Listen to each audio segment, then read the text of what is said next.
والإسلام ديني ومحمدا رسول الله Assalamualaikum warahmatullahi wabarakatuh. Halo sobat iman di mana saja berada, semoga dalam keadaan sehat dan lancar dalam segala hal. Pada kesempatan kali ini saya akan mengisahkan kisah dari raja sombong yang menikahi ibunya sendiri, yaitu Raja Namrus. Simak kisahnya sampai selesai.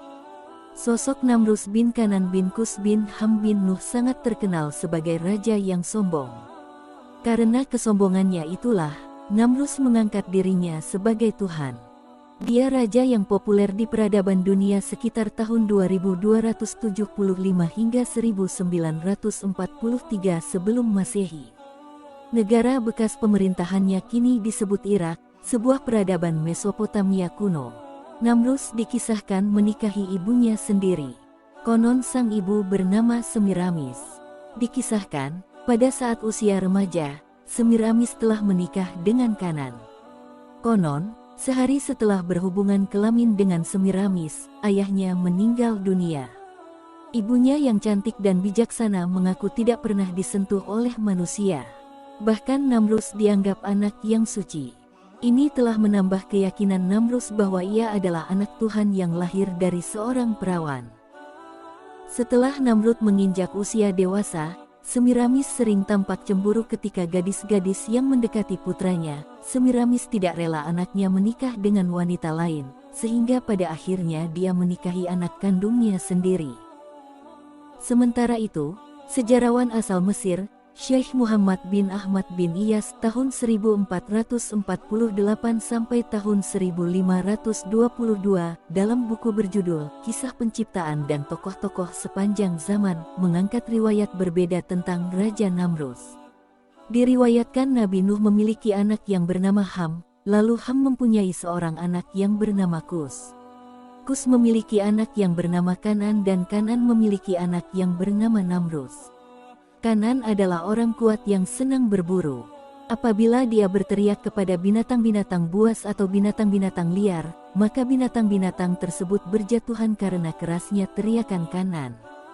Diceritakan dia menikah dengan seorang wanita yang kemudian mengandung Namrus. Ketika wanita itu melahirkannya, bapak anak itu, Kanan, berkata kepada wanita tersebut, "Anak ini terlahir akan membawa kejelekan. Bunuh saja atau buang saja ke tanah lapang agar dia mati."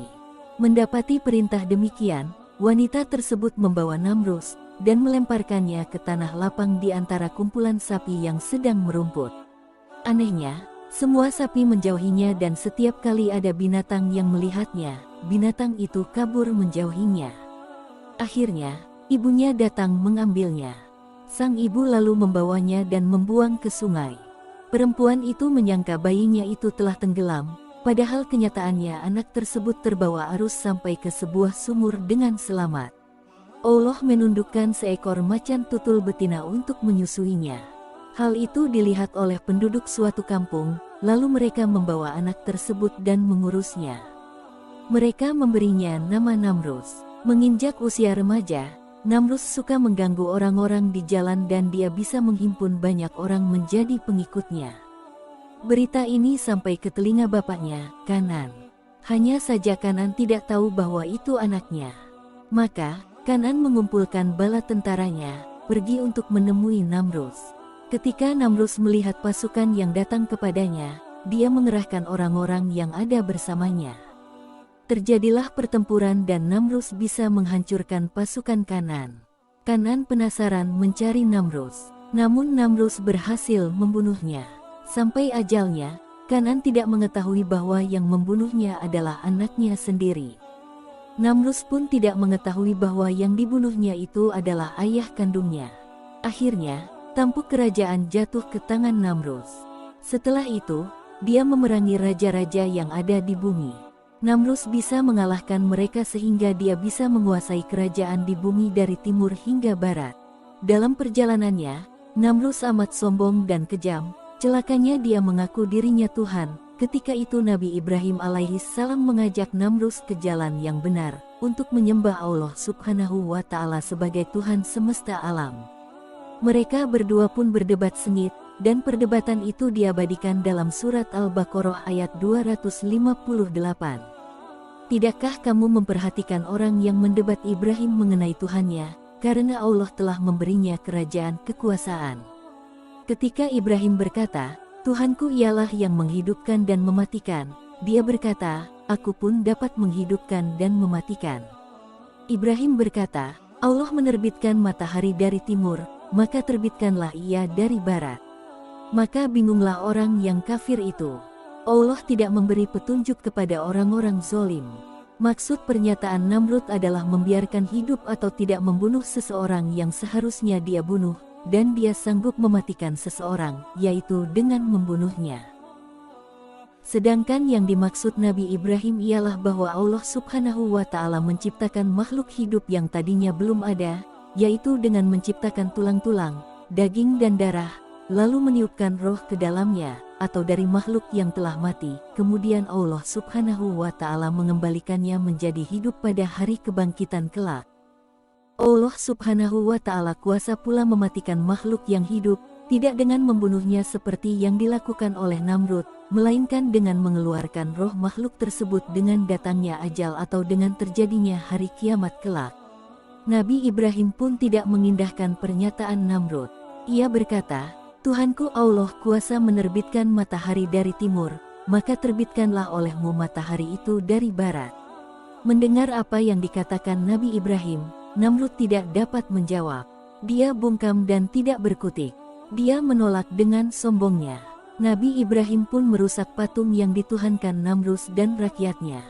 Namrus marah dan menjatuhkan hukuman kepada Nabi Ibrahim alaihi salam, yaitu dengan dibakar hidup-hidup.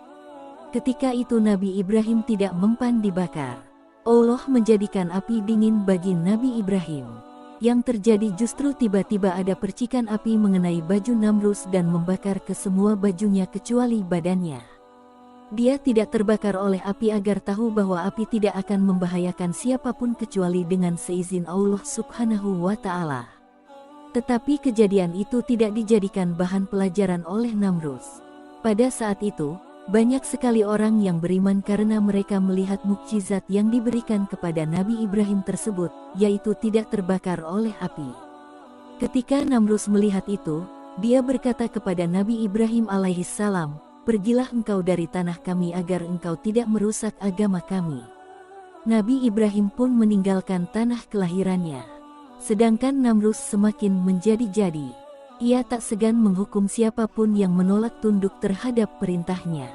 Suatu ketika Allah Subhanahu wa Ta'ala mengutus seorang malaikat untuk menemui Namrus dan mengajaknya beriman.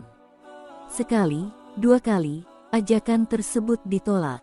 Namrus pun sesumbar dengan berkata, memangnya ada Tuhan selain aku? Di kali yang ketiga, ajakan malaikat itu pun mendapat respons tidak baik. Akhirnya, malaikat meminta agar Namrus mengumpulkan sejumlah warganya di pelataran istana. Permintaan itu dikabulkan. Pada hari yang telah ditentukan, Allah mengirim ribuan nyamuk atau sejenis serangga ganas menyerang mereka yang telah berkumpul di sana. Nyamuk-nyamuk itu kemudian menghisap darah pasukan Namrus dan memakan daging mereka. Maka habislah pasukan Namrus, sedangkan Namrus tetap selamat. Lalu Allah mengutus seekor nyamuk untuk masuk ke kepala Namrus melalui lubang hidungnya. Nyamuk itu terus bertahan di kepala Namrus dan menyiksanya selama 400 tahun. Tak kuat dengan perihnya, Namrus akhirnya memukul-mukul kepalanya dengan tongkat kecil. Namrus menjadi raja yang zolim selama 400 tahun, maka Allah pun mengazabnya selama 400 tahun hingga akhirnya ia mati karena perantara dari seekor nyamuk kecil yang bersemayam di kepala Namrus. Begitulah Allah Subhanahu wa Ta'ala memberikan pelajaran kepada Raja angkuh dan juga sombong melalui wasilah seekor nyamuk yang kecil. Demikianlah kisah dari Raja Namrus. Semoga kita dapat mengambil pelajaran dari kisah ini dan menjauhkan diri dari sifat angkuh dan sombong. Akhirul kalam, wassalamualaikum warahmatullahi wabarakatuh. Sabilud dumu'i sabilun murih tanahada ya sahih.